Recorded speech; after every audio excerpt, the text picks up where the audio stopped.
Good afternoon and welcome to the second Oorala Research Seminar for 2021. My name is Guido Posthausen. I'm the Acting Director here at the Oorala Centre.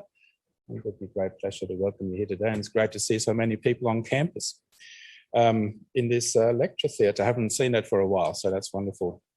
I'd like to start by acknowledging country, and in doing so, I'd acknowledge the Anouan people who are the traditional owners of the country we meet on today. And I pay my respect to the elders past and present. I also acknowledge the Dangari, Gamilaroi, and Gumbangi people who share in the caring of this country. So welcome.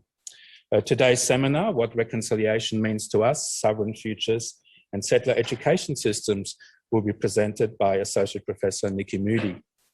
Dr. Moodie is a Gomeroi woman and sociologist based at the University of Melbourne. Her research focuses on higher education, social networks, and Indigenous governance, which is the current Program Director of the Atlantic Fellows for Social Equity. As you're all aware, the seminar was obviously meant to take place in person in Armidale, and due to the circumstances in Melbourne, that couldn't go ahead. But I'd just like to say thank you very much, Nikki, for still taking the time to join us via Zoom today. There will be questions, time for questions at the end of the presentation. So for those of you who join us on Zoom, please use the Q&A panel, and the audience in the lecture theatre, Kate will facilitate your contribution. So without further ado, I welcome Nikki and hand over to you. Thank you. Thank you everyone for joining us today. The first thing that I will do is my acknowledgement of country. Yama, Malia, Granay Nikki, Granaya Gamilre, Gaya Naya Gamilre, Dunnaya Kulin Willingalana, Darwin Naya Nuwale, Kulin Winningalana, Giranaya Buaja Warangalu Winningalana, Maranaya Winningalana, Marandawandi Nile. Marbala Baday Nanga, Barin Bala Nanga, Nuale Naya Yanelande, Dawanda Ninanda, Maru Gare Gawalia.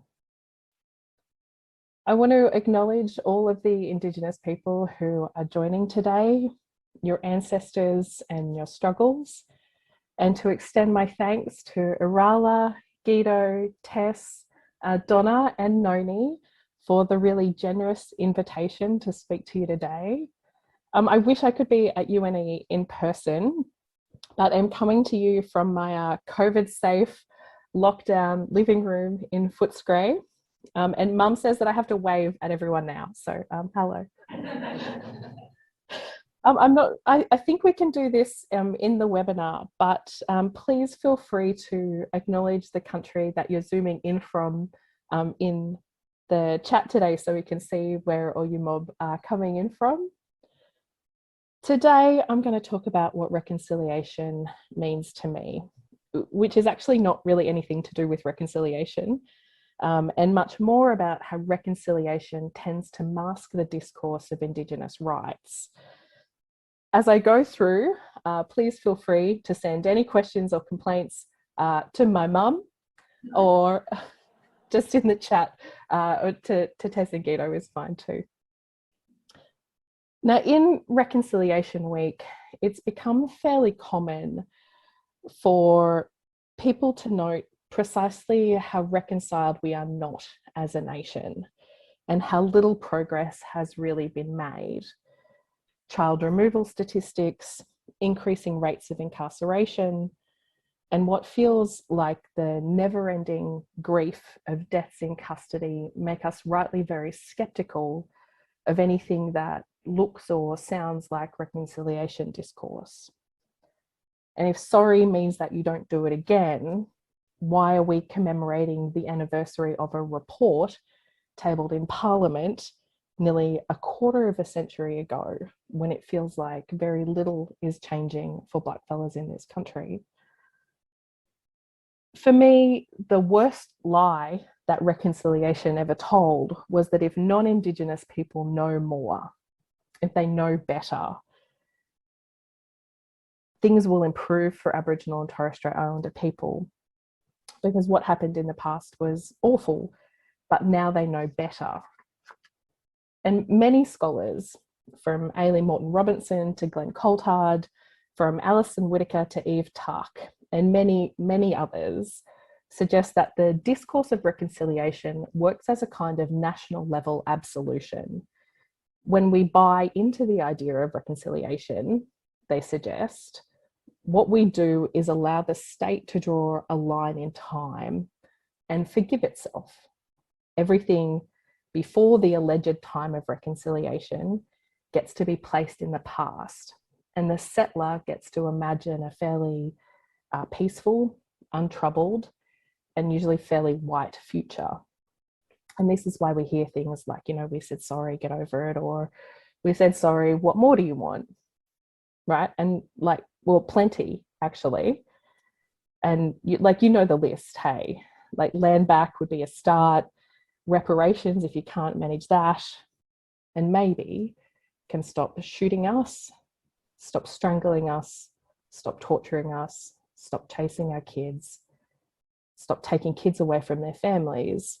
And maybe if you can find a little bit of grace in your heart, welfare that lets people live their lives with a little bit of dignity when your teachers can't help us read, which keeps us out of the jobs that we need to not be on welfare in the first place.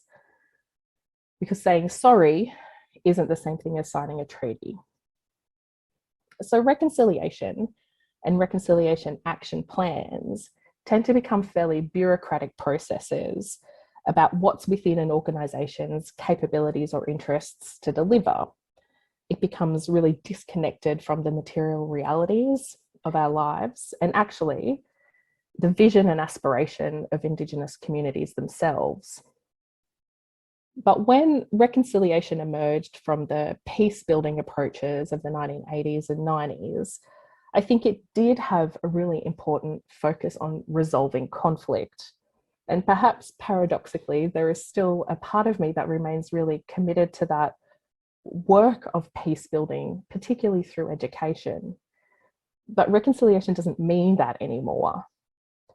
Reconciliation in Australia now reflects the imperative of a political compromise, a consolation prize when Hawke was forced to take national land rights legislation off the table at the behest of the mining and farming lobbies, a compromise that was intended to get buy-in from people regardless of which side of the political spectrum they sit.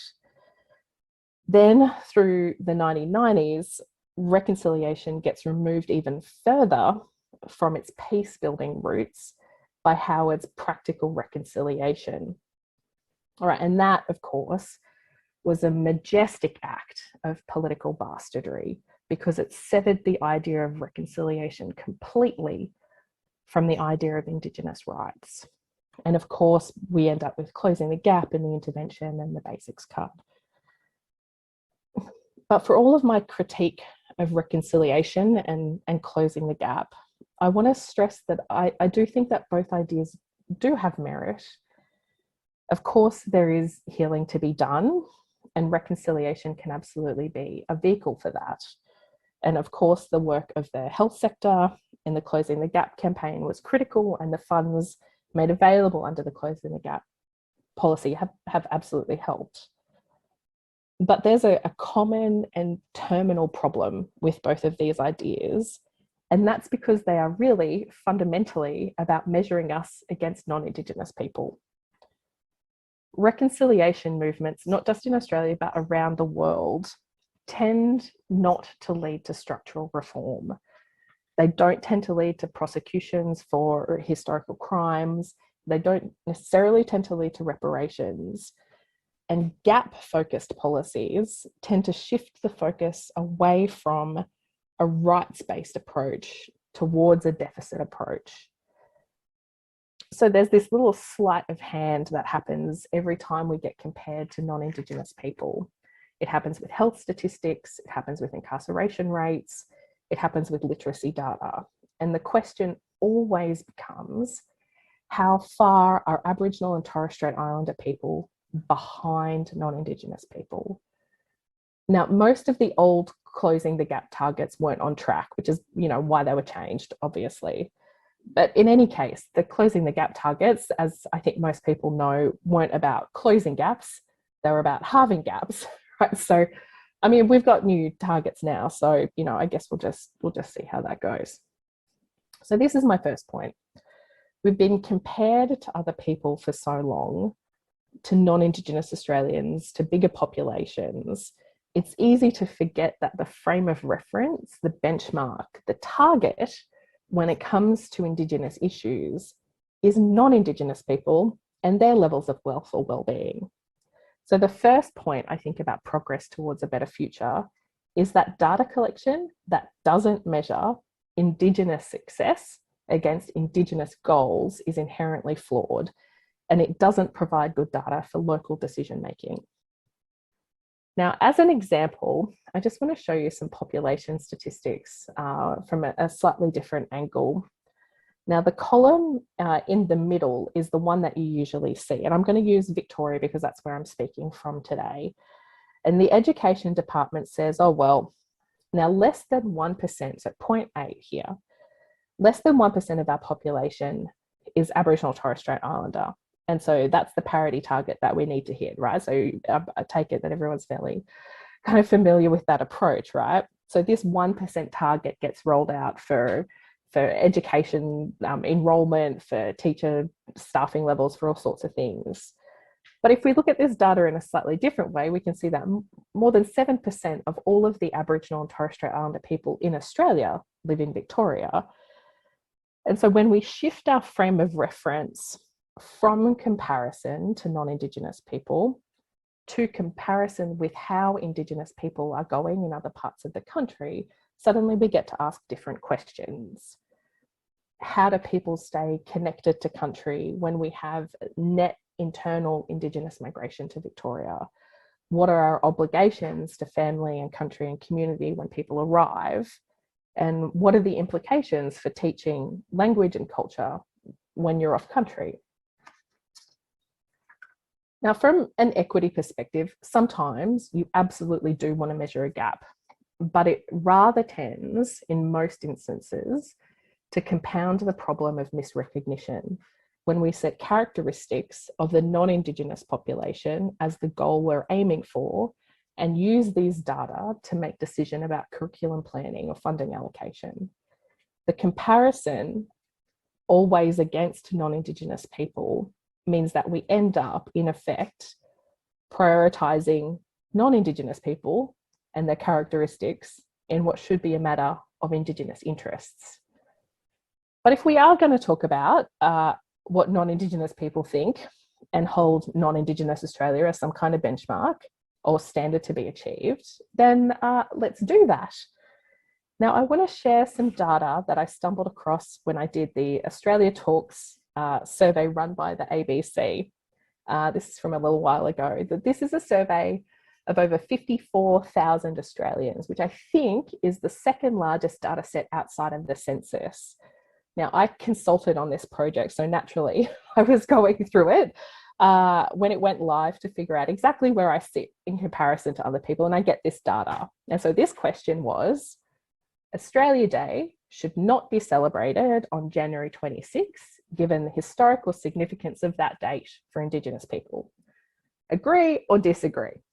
Now, in part here, we see the most racism in the places that we usually see the most racism, right? Queensland, Western Australia, the Northern Territory. These were the states that had the lowest yes vote in the 67 referendum and are the places that have the most regressive Indigenous policies now, particularly with regard to policing and family safety. But at first, I think maybe this data doesn't seem that problematic. In 5 out of 8 states or territories, it seems that many people kind of support not celebrating Invasion Day on Invasion Day. But it's by no means a convincing split. Now, if we look at that data in a slightly different way, I think the cause of my worry might become a little clearer. So here you can see the exact same data presented in a slightly different way.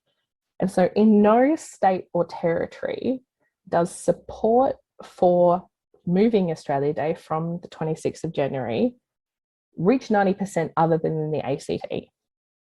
So in my little kind of black, queer, progressive bubble in Melbourne, I could be forgiven for thinking that we're on some kind of inexorable path of progress towards recognition and reconciliation, that there is an Indigenous renaissance underway. And in fact, as this data shows, the gap between Indigenous and non-Indigenous people's thinking on this particular matter is still quite stark. And it's not just a feature of that survey. In matters of schooling and education more broadly, the picture of how non-Indigenous people feel about Indigenous issues is much less reassuring than what you might think. Now, at first scratch, the Reconciliation Barometer, run by Reconciliation Australia, doesn't look that bad.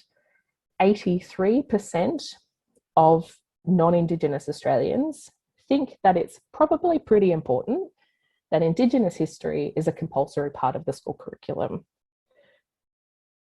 Well, maybe that should just be Australian history, hey. But nearly half of all respondents were not convinced of Indigenous ownership of land. And in an earlier survey, 40% of non-Indigenous people were either not sure or did not accept that genocide occurred in this country. Now, there are lots of problems with the Reconciliation Barometer, but I just want to share one of the graphs from this year's report, which suggests that around a third of non-Indigenous Australians, more in Tasmania, are either not sure or just don't believe that there were more than 250 Indigenous nations in 1788. Now, I mentioned that the Reconciliation Barometer can be a little bit sketchy sometimes, so we don't actually know what the issue is here because the question itself is terrible, right? So did respondents have a problem believing in the 250 number, or were they confused about the idea of nations? Like, why are we asking non-Indigenous people what they believe about these facts? I don't know. Obviously, I didn't write these questions, but maybe, I hear you say, maybe there is a good job that settler schooling systems can do to teach actual facts like 250 nations. And there is no shortage of information out there. For the better part of 2 decades, organisations like Reconciliation Australia, the Australian Institute of Aboriginal and Torres Strait Islander Studies have been developing more curriculum resources. And here on the screen, you can see approximately 6 million examples of curriculum content that you can use. The problem that I think is actually not knowing more. Now, as an educator, that can be an incredibly problematic thing to say. Like, of course, people need to know more. Despite the issues with the Reconciliation Barometer, it does show that non-Indigenous people's attitudes are changing. But changing attitudes and teaching facts are one thing, but I think we fall into the trap of thinking that the goal, that the end point is changed attitudes and understood facts. That fighting against racism or fighting for reconciliation or getting better curriculum resources that support teaching history accurately is the fight. And I don't think it is. I'm not sure that's what teachers or students or schools need from us. What they do need, I think, is a narrative, a justification for why and how to teach about self-determination, a clear narrative about the nature of Indigenous rights and the benefit for all of us when those rights are enabled. So one of the traps of reconciliation discourse as it currently stands in Australia is to get caught in correcting the misconceptions or lack of information that non-Indigenous people hold. That if non-Indigenous people just know more, that'll fix the problem. If we prove that we've been harmed by colonisation, if we prove that our knowledges are sophisticated and our languages are important, they'll stop suspending kids and chasing them down, throwing their parents in cells and paddy wagons. It won't. It hasn't. It's a distraction. Indigenous people know the truth, know the facts, And whilst it is absolutely essential that settler Australians have a higher degree of familiarity with the facts of history, the truth is neither the only nor the most important game in town, because facts don't change people's minds. Feelings and stories change people's minds. It would be helpful if kids who are going to be future security guards and cops and social workers and artists and architects aren't actively racist. But even that's a different frame of reference to being reconciled. Is it the highest priority of my life and research to ensure that more settlers aren't racist? Like, no. And is it the highest priority of my life and research to ensure that more settlers feel reconciled? Like, also no. They're not bad objectives in and of themselves. Should there be less racism? Of course. Should there be more reconciliation? Sure. But without structural change, normative questions about truth and peace and racism are just a distraction from the full enjoyment of our rights. Because the truth is not a substitute for power. And pretending that we can fix the problem of Indigenous inequality with mechanisms like the cross-curriculum priority, I think is at best wishful thinking. Indigenous parents and students know that we're not up to the job, and non-Indigenous teachers know it's not good enough once they're in schools. And indeed, the quality of teacher training in this field has, at least in the past, been recognised by those non-Indigenous teachers as being quite poor. Now, the Staff in Australia's School Survey isn't done anymore. And I know it's a little bit old, but I just want to share some data, even though kind of recognising that the APST and kind of reaccreditation kind of clarifies things. I think these numbers are instructive. So around 30% of primary and secondary teachers say their initial teacher education was just not helpful in the field of Indigenous teaching and learning. Indigenous education is the area in which the largest number of primary teachers feel their pre-service training was just not helpful. For secondary teachers, the only area in which they feel their initial teacher education programs was more unhelpful than Indigenous teaching and learning was preparing them to work with parents and guardians. More primary teachers organised their own PD in Indigenous education than covered this content at university. Moreover, primary teachers did less PD on this topic than any other, and secondary school teachers are only less likely to engage in self-directed efforts to develop their numeracy skills. So that means that all teachers have to do extra work developing their own maths and numeracy skills, and they do that as a formal PD. But when left to their own devices, the only thing that high school teachers avoid more than Indigenous education is working on their numeracy skills at home on a Sunday night. So what this says to me is that non-Indigenous teachers feel lost, despite a universe of resources out there, despite the APST, despite the cross-curriculum priority, despite the discourse on reconciliation, people still don't know what to do. And partly I think we can lay blame at the feet of what reconciliation discourse has become. Reconciliation has become disconnected from the reality that most of our families live, disconnected from the idea of real leadership, and disconnected from the fact of Indigenous rights. Now, I can't and I won't speak for any other Indigenous person other than myself. I mean, maybe my family, right? But even then, hey. But I can speak on what reconciliation means to me, and it means rights. So whilst one of the purposes of education is the transmission of facts, the acceptance or otherwise of said facts is not the only solution that Indigenous people have been asking for. Because knowledge about Indigenous culture, racism, oppression, history is meant to serve a greater purpose, and specifically the right to self-determination. Now, the United Nations Declaration on the Rights of Indigenous People has some limitations, and of course it is subject to considerable critique. but it is the result of many people, particularly Indigenous women's work over a very long period of time, over decades, to have some recognition of the rights that are ours by virtue of First Nations status. So instead of reconciliation, for example, what would it mean to consider the implementation of this very well-recognised, uncontroversial, and limited approach to Indigenous rights in Australia? There are many paths to self-determination through the framework of the Uluru Statement, through legislation, through sectoral implementation, but it usually just happens through a treaty. But why have a treaty specifically? Why not a piece of legislation or an agreement or a memorandum of understanding?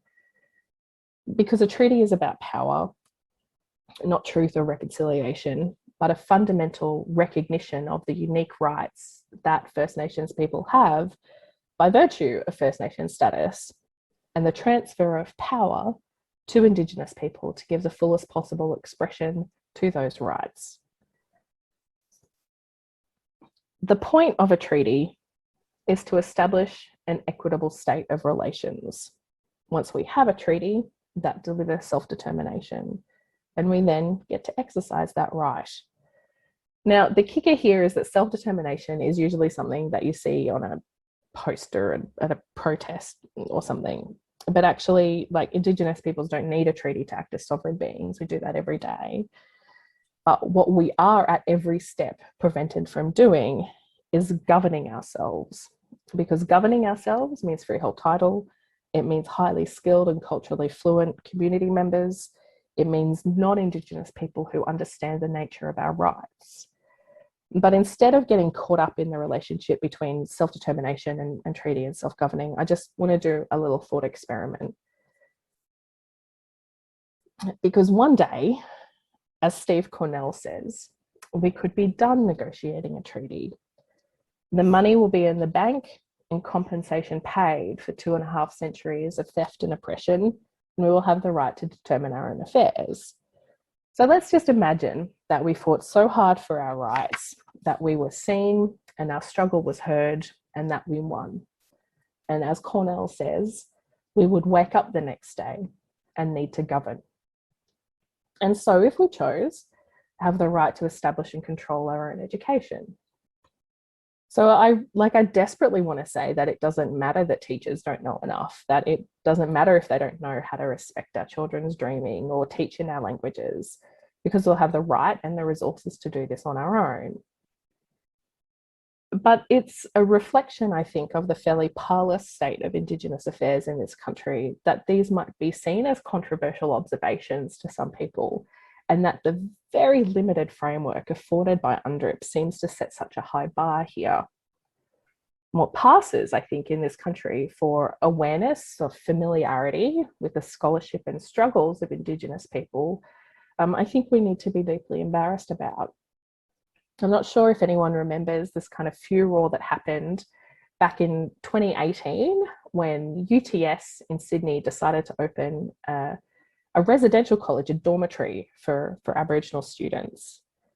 Now, Australia can barely handle the idea of like a boarding house for Aboriginal university students, let alone things which are very, very normal in other parts of the world. In Aotearoa, New Zealand, Turtle Island, North America, the idea of Black universities, HBCUs, tribal colleges, Maori universities that teach language, culture, philosophy, vocational skills, like all these things are so unremarkable as to barely warrant mention. So I remain deeply invested in the idea that Indigenous education can and should serve Indigenous people's interests.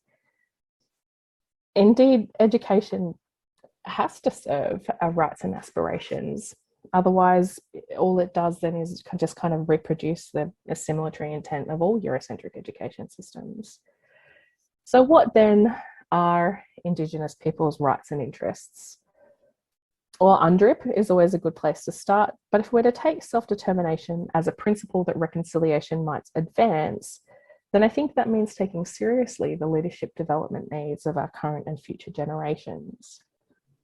I'm going to share this research from the Native Nations Institute at the University of Arizona, not because it's a template to follow here in Australia, but because it lays out one path to self-determination that isn't constrained by how much non-Indigenous people know or feel about Indigenous rights. Now, as Russell Bishop and many others have long argued, the path to Indigenous wellbeing is the ability of Indigenous people to take care of ourselves, to succeed as Indigenous people on our own terms. The skills and resources, I think, that we need to do that are likely to come from renegotiating the terms of the relationship with non-Indigenous Australia. This, I think, is the role that non-Indigenous people have in the project of reconciliation and the role that settler education systems can serve. Because I do not want to fall into the trap of what Cheryl Lightfoot calls the pessimism traps of refusal. Because in reality, I think we do need everyone. We need all settler Australians to make a connection to Australian history, Indigenous cultures and languages, or as many people as we can get, right? We need you to either help or get out of the way and hand over the land or hand over the money that you made from the land so that we could do it on our own. We don't need kids who have a Year 12 certificate but who can't read. The problem of Indigenous child and adult literacy in Australia is a significant barrier to the assertion of our rights. And no, of course, NAPLAN is not a good measure of that. We need Aboriginal kids to be lawyers and doctors and artists and activists and cultural knowledge holders and speakers of language. And we need non-Indigenous people who can help make that happen. Recognising the strengths and knowledges our children and parents bring with them to schools and classrooms, and approach with grace and humility the trauma and disconnection that too many of our people still experience. Because we know the research on self-determination, it works. More than reconciliation, more than closing the gaps.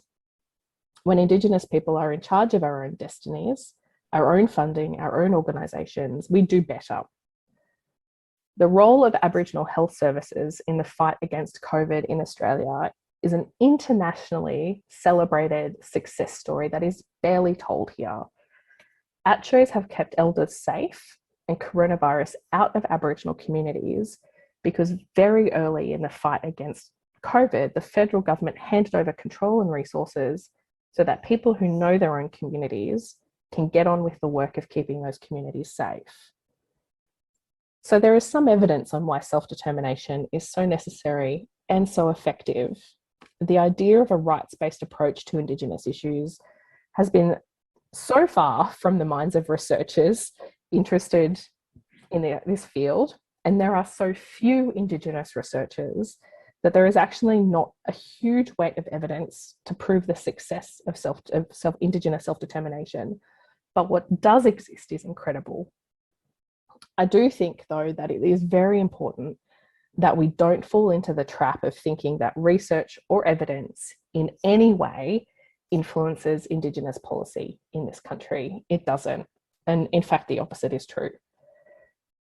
But we inside of universities, at least for the time being, I think, remain committed to the idea of proof and rigour. And because we hold a measure of public trust, we have the power to work in the interests of Indigenous people and interests that Indigenous people decide, not which are decided for us. And so what reconciliation means to me is self-determination, and anything else is a distraction. Now, with credit to Mong Nhu, an incredible researcher at Harvard, I just want to reiterate that Indigenous people struggles, which might seem small if you're accustomed to only thinking about the struggles of 3% of the population in comparison to non-Indigenous Australia, are actually global struggles.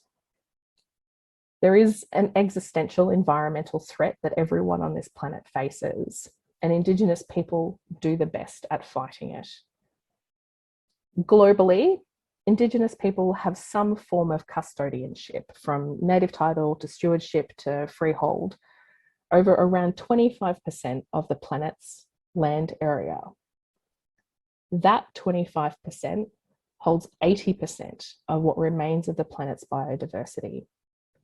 That link between rights and well-being of Indigenous people and the well-being of the planet should be very clear.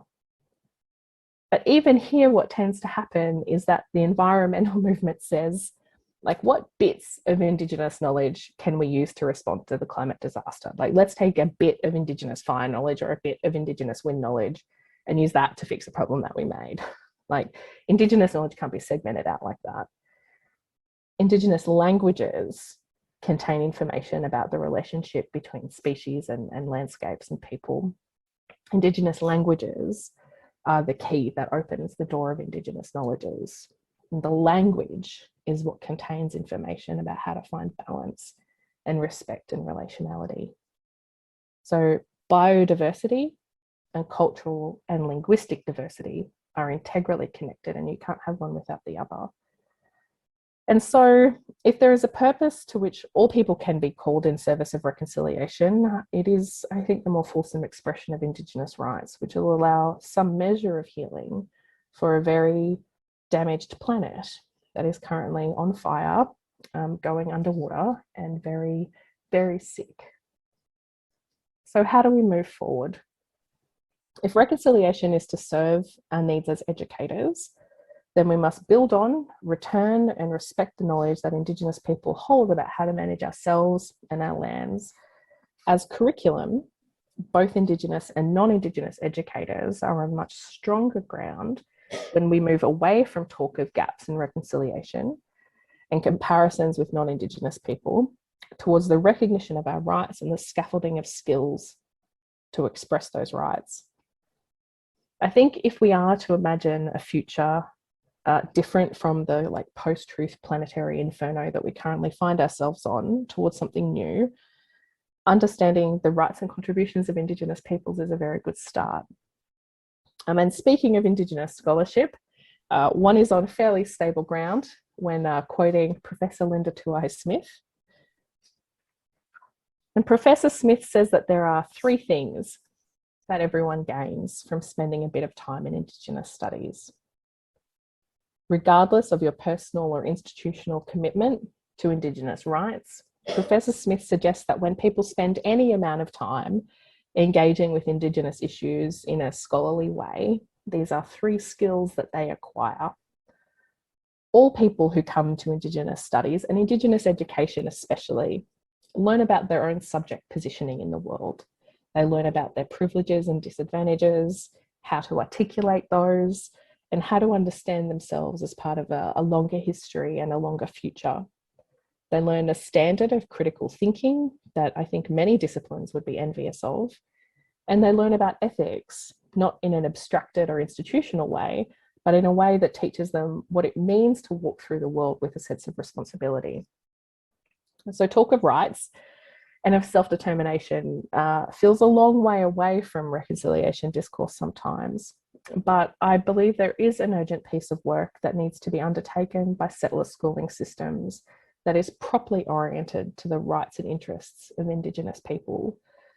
And that can help us get to a place, I think, that is both old and new at the same time. It's not a reconciled future, maybe, but an Indigenous future, a Gamilaroi future, an Anawan future, a Dungari future, a Wiradjuri future. And so that's what reconciliation means to me. Marabaninda, everyone. Thank you for spending time with me today.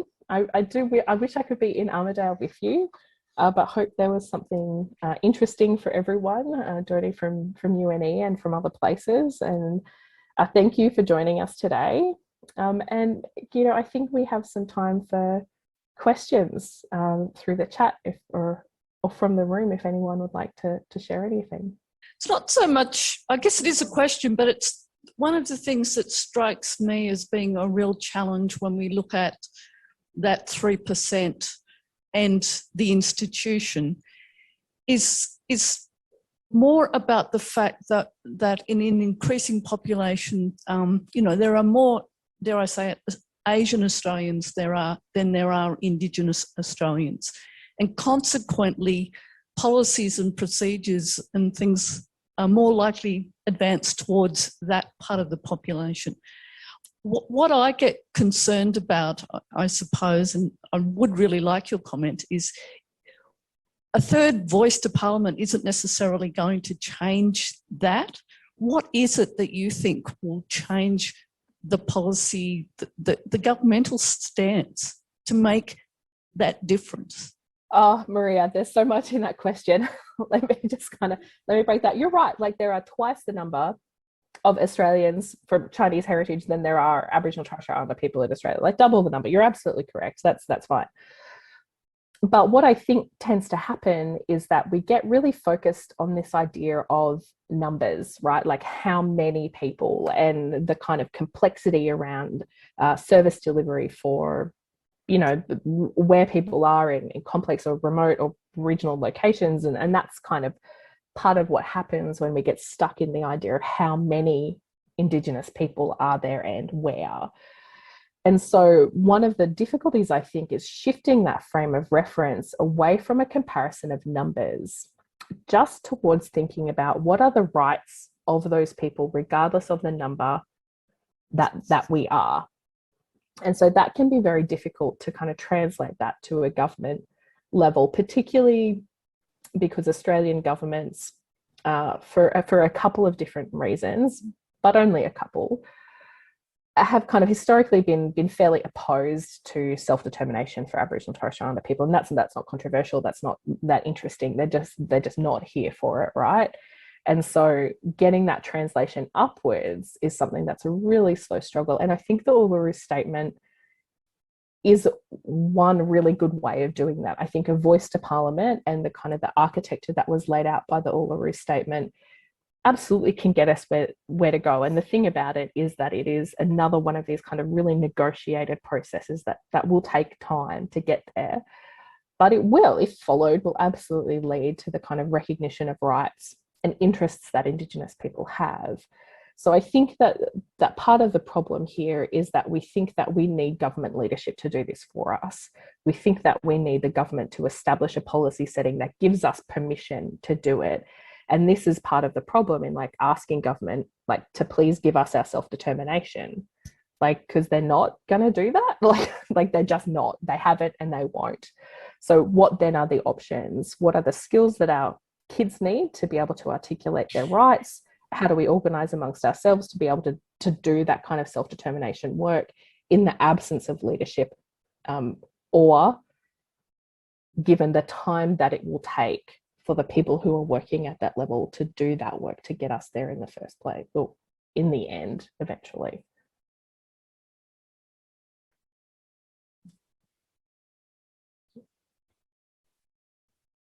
We've got another one. Yeah. Thank you, Jill. Hello, thank you for that. It was great. My name's Julie Collins. I sometimes work with your mum. I don't know whether she's ever mentioned. Hi, Julie. Hello. I just wanted to ask you, because I was very immersed in that area of watching the development of the UNDRIP and a lot of the things that you were talking about with biodiversity. And that was such a long time ago when that started. And I was just wondering, is there any nation in the world that's really got behind the UNDRIP and giving its Indigenous people those sorts of rights that we can look to as a role model?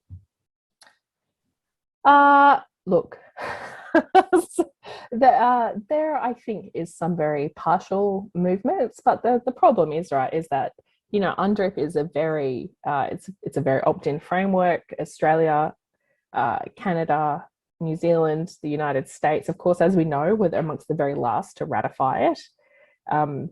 And it contains no power to kind of force anyone to do anything. So the only thing that kind of, I think, really works in that context is international pressure around changing what those norms are. You know, kind of progress around the Arctic Circle for the Sami people, I think, is an interesting case study about what people have been able to achieve. But the idea that UNDRIP then gets translated into, say, a legislative setting or something else, I think is, you know, it's probably difficult to think that there is a pathway that we can follow that someone else has established for us. I think that if we take it as read that the rights described by the United Nations Declaration for the Rights of Indigenous People are a good place to start, and recognizing the critique. I recognize the limitations, and I recognize the critique that comes from a place of refusal, right? Which says that why would we look to a system that deprived us of our rights in the first place to somehow give those rights back to us? Like, I understand that critique, but UNDRIP does create a framework. So regardless of how it's implemented in other places or not, I think that the space that it creates for talking about what Indigenous rights are here, or in your place, or in my place, right, can actually just start that conversation. I think that's what needs to happen. Thank you. Right. So we've got a couple of questions. How does higher education adapt a culturally appropriate narrative to educate the broader society? And what do these structural changes look like? Look, it's interesting, isn't it, when we talk about kind of culturally, what is culturally appropriate and what is culturally safe. And I think we often get caught a lot in that discourse, because for me, what it tends to do is it tends to shift the labor. It tends to shift the focus of work. Like, who gets to decide what is culturally appropriate? Aboriginal and Torres Strait Islander people. So automatically what happens is that you get a transfer of the responsibility for the labor away from non-Indigenous people who have handed it over to Aboriginal and Torres Strait Islander people to say, you tell me what's culturally appropriate and I'll just do what you say. Now, what I think that does is it absolves non-Indigenous people from the skills and knowledge that they already have in their own fields and the responsibility that they need to take for developing their own knowledge of Indigenous scholarship, of Indigenous scholars and activists in their own work, because they're not citing Aboriginal and Torres Strait Islander people. They're not including readings by Aboriginal and Torres Strait Islander scholars. They don't have a discourse of history. They don't have a discourse of Aboriginal rights. And so what they do is they say, I don't know what's culturally appropriate, so I'm not going to do anything. So instead of building their own disciplinary and professional expertise, they just ask the closest blackfellow to tell them what's safe. And that, I think, is one of the most parlous states of reconciliation discourse that we have. It's a complete absolution, an abrogation of responsibility. You get fired up now, hey? Of course. Another online question from Marcel. The federal government's current work on the voice to government, co-designed by First Peoples, is being represented as a form of self-determination. Do you agree with that framing of the process and proposed national and regional voices to government? Marcel, you're going to get me into trouble, eh? Look, I think that the research and the scholarship on what self-determination is really clear. So self-determination is a right, and then what that right looks like in practice when it's exercised is self-governing. So this is a non-answer I'm going to get in even more trouble for. But regardless of the process, right, regardless of if it's the implementation of the Uluru statement, or regardless of if it's the current kind of, co-design departmental institutional kind of model that I think is kind of on the table at the moment, if it leads to a transfer of power to Indigenous people, now I don't know if I care what the process is that gets there. There are some institutional barriers, I think, or the nature of the design of institutional systems that make it unlikely for those institutions to be self-governing institutions by and for Aboriginal people. And so what I think tends to happen is that we get caught then in this discourse of like pan-Aboriginalism, or the idea that there's been so much migration and people are so disconnected from their communities that it doesn't make sense anymore to talk about a Gamilaroi nation or a Dungari nation, right? And so what then happens is that we get this kind of technocratic process of building particular institutions that look a lot like ATSIC, right?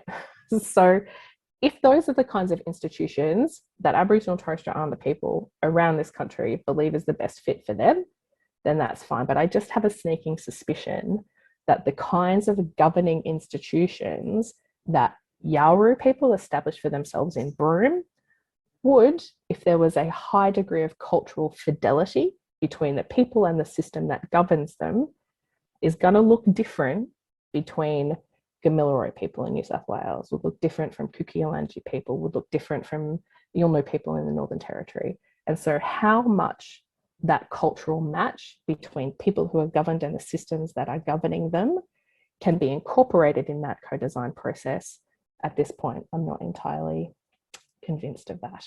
Does that answer the question? Marcel says, totally agree, it is not self-government.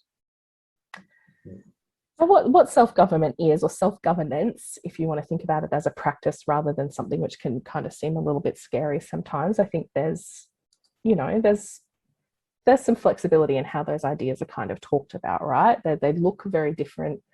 They get codified in very different ways. And I know Marcel kind of knows all this research anyway, but we kind of get caught in thinking that these are really drastic kind of institutional changes, and we can see from around the world that they're not really. They're not as drastic or as scary as what a lot of people might think they are.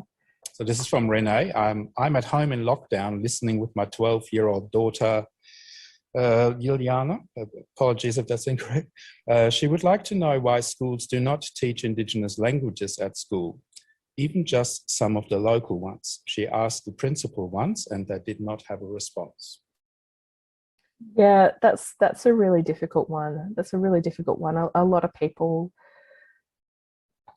find it really difficult to engage with the different strengths and different levels of kind of community transmission that exist for different Indigenous languages across the country.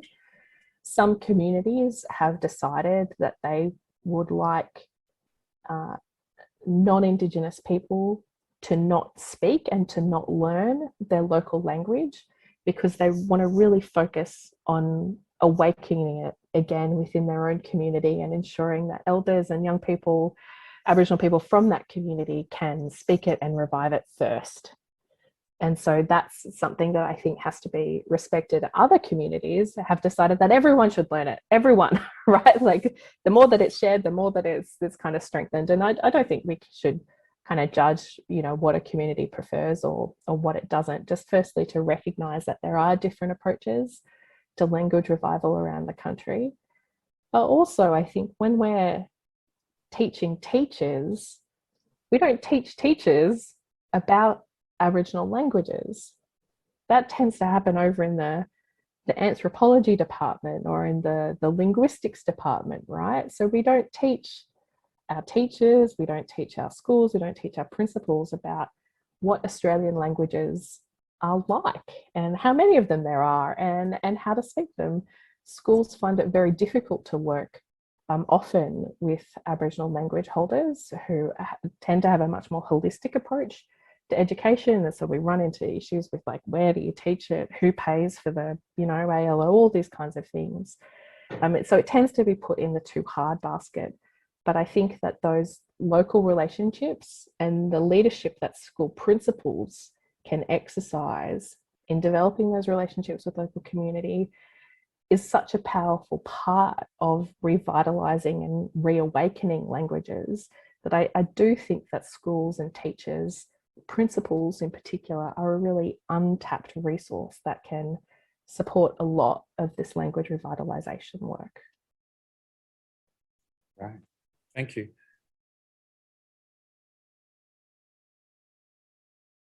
Right, well, so once again, thank you so much, Nikki, and wish our appreciation